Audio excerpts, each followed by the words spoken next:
जो तुम्हें कर्म मिला है उसे धर्म के अनुसार करो, भगवत समर्पित कर दो, वो यज्ञ हो जाएगा।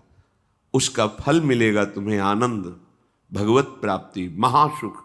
कर्म वही है, पर जब अहंकार से प्रेरित होकर अपने लिए करते हो सुसुख वांछा, तो उसमें अधर्म वृत्ति बढ़ जाती है। अधर्म वृत्ति निश्चित आपको भोगना पड़ेगा। यदि भगवान की शरण में हो जाओ, अबलो नशानी अबना नशई हो, वो कृपा करे तो सब क्षमा हो जाए। वो कह रहे हैं कि हम तो हम सर्वपापेभ्यो मोक्षयिष्यामि मा शुचा।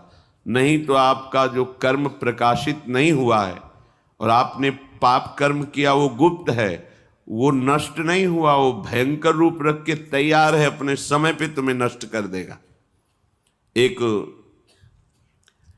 45-50 वर्ष की अवस्था के थे।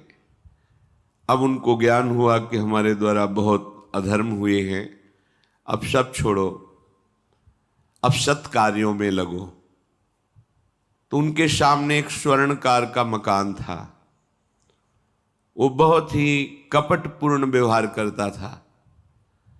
भोले भाले लोगों को असली स्वर्ण लेकर के, केवल स्वर्ण का लेप करके अलंकार बेचता। अगर कोई जानता तो कुछ राज कर्मचारियों को अपने ले के अधीन किए हुए था और उसको कुछ नहीं होता। तो जो राज कर्मचारी उसके रहस्य को जानते थे, वो रात में ड्यूटी देते थे। उन लोगों ने सोचा कि इतना धन इसने इकट्ठा किया है, अगर हम इसको मार देते हैं और इसका स्वर्ण ले लेते हैं तो कोई रिपोर्ट करने वाला भी नहीं होगा और हम बहुत धनी हो जाएंगे। अधर्माचरण करने वाला कभी सुखी नहीं हो सकता। स्वर्णकार अधर्म आचरण कर रहा था, तो उसके अधर्म आचरण में सम्मिलित होने वाले राज कर्मचारियों ने उसे मार दिया। उसका स्वर्ण ले लिया, धन ले लिया और उसे बॉक्स में बंद करके वो निकल ही रहे थे कि वो जो धर्म पे चलना ठाना था उन्होंने देख लिया। बाहर निकले, उनका ये क्या है। अब वो तो फंस गए, क्योंकि बॉक्स में उसकी लाश थी और सब बैग झोला में स्वर्णाभूषण धन था।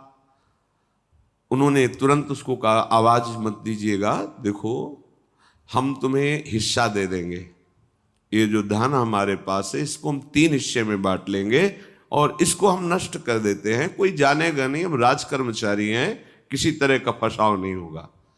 उन्होंने कहा, ये मैं अधर्म का कार्य नहीं कर सकता, मैं तो अब हल्ला मचाऊंगा, सबको बुलाऊंगा और बताऊंगा कि तुमने इसकी हत्या की है और इसका धन अपहरण कर रहे थे। अब राज कर्मचारी, उन्होंने सोचा हमारी ड्यूटी भी जाएगी, धन भी जाएगा, सजा भी मिलेगी। दोनों ने इशारे में ही बात कर ली और हल्ला मचा के दौड़ पड़े, पकड़ो इसे, पकड़ो, जाने न पाए। उसे पकड़ लिया। लोग इकट्ठा हुए, क्या हुआ, देखो ये धन अपहरण करके जा रहा था, इसकी हत्या कर दी।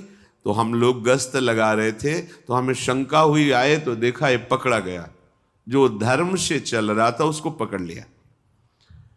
अब तो प्रमाण, राजकर्मचारी खुद गवाही देने के लिए तैयार, उसे बंद किया गया, मुकदमा हुआ।